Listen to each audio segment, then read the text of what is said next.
পিতৃ মাতৃ ভাল হ'লেই সন্তান দুটা ভাল হ'ব নোৱাৰে। আপোন ভালেই জগত ভাল নহয়, ৰূপান্তৰে সেই জগত ধুনীয়া কৰে। নমস্কাৰ, কম্পাছৰ মজিয়ালৈ আপোনালোকক আকৌ আমন্ত্ৰণ জনাইছোঁ। আজি ক'ব খোজা কথাটো হ'ল, এই সমাজখনত অলেখ জাহি জাবৰ আছে, আৰু বাহিৰৰ জাহি জাবৰবোৰ আপোনালোকে জানিছে যে দিনে দিনে পলিথিন বা অন্যান্য জাহি জাবৰবোৰ বাহিৰত ভৰ্তি হৈ গৈ আছে, আৰু সেই জাহি জাবৰবোৰ ক্ৰমশ আমাৰ মনৰ মাজলৈ গৈ আছে, আমাৰ মগজু ভৰ্তি হৈছেগৈ। সেইদিনা ল'ৰা এটাই মোক প্ৰশ্ন কৰিছিল কি, আপোন ভালেই জগত ভাল, কথাখিনি শুদ্ধনে?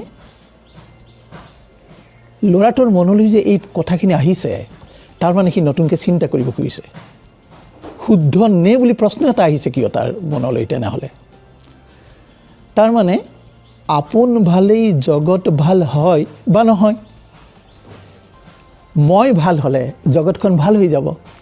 আমি বহুতেই কওঁ প্ৰতিজন ব্যক্তি যদি ভাল হয় সমাজখন ভাল হ'ব, কিন্তু প্ৰতিজন ব্যক্তিৰ এখন ঘৰৰেই পিতৃ মাতৃ ভাল ধৰি লোৱা হ'ল, বহুত ভাল, তেওঁলোকৰ সন্তানবোৰক তেওঁলোকে নিজৰ নিয়ন্ত্ৰণত ৰাখিব নোৱাৰে, তেওঁলোকে হাই হাই কৰিবলগীয়া হয়। কিয়?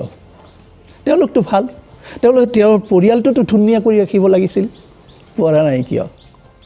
নোৱাৰাৰ মূলতে হ'ল সেই সন্তান দুটাক কেৱল পিতৃ মাতৃয়ে নিশিকায়, এখন সমাজে শিকায়। সিহঁতে কেৱল পিতৃ মাতৃৰ চাৰিটা চকুৰে নেদেখে বা সিহঁতৰ নিজৰ দুটা চকুৰেও নেদেখে, অজস্ৰ চকুৱে সিহঁতক দেখুৱাবলৈ আৰম্ভ কৰে, শুনাবলৈ আৰম্ভ কৰে। এতেকে এখন ঘৰৰ পিতৃ মাতৃ ভাল হ'লেই সন্তান দুটা ভাল হ'ব নোৱাৰে, কিন্তু সমাজখন যদি ভাল হয়, সমাজৰ প্ৰতি ওলাই যোৱাৰ লগে লগে প্ৰতিজন মানুহকে যদি ভাল হোৱা দেখে, সৎ হোৱা দেখে, সুন্দৰকৈ কাম কৰা দেখে, তেতিয়া তেওঁলোকে গমেই নাপাব কেতিয়া তেওঁলোকৰ চৰিত্ৰ সলনি হ'বলৈ ধৰিছে। সেইবাবে ক'ব খোজোঁ যে আপোন ভালেই জগত ভাল নহয়, জগত ভাল হ'লেই মানুহবোৰ নিজে নিজে ভাল হ'বলৈ বাধ্য হ'ব। সেয়াই নহয়, আৰু এটা এই যে আমাৰ কথা এটা কোৱা হয়, ডাৱৰৰ বাক্য শুনিবা। ডাৱৰৰ কি বাক্য শুনিবা? ডাৱৰৰ চব বাক্য শুনিলেতো আমি ৰসাতলৈ যাম।